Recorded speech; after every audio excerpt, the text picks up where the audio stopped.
Situasi dramatis pendaki remaja yang tewas terjatuh ke kawah Gunung Slamet.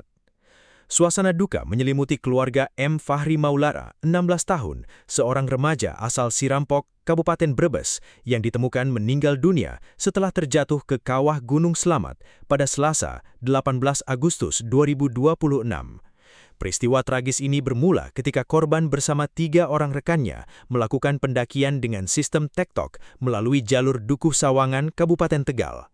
Setibanya di area puncak sekitar pukul 8.30 waktu Indonesia Barat, korban duduk di atas bebatuan bibir kawah antara Puncak Salam dan Puncak Tugu Surono, sebelum akhirnya bagian batu tersebut longsor dan membuatnya terperosok ke dalam kawah sedalam 15 hingga 20 meter.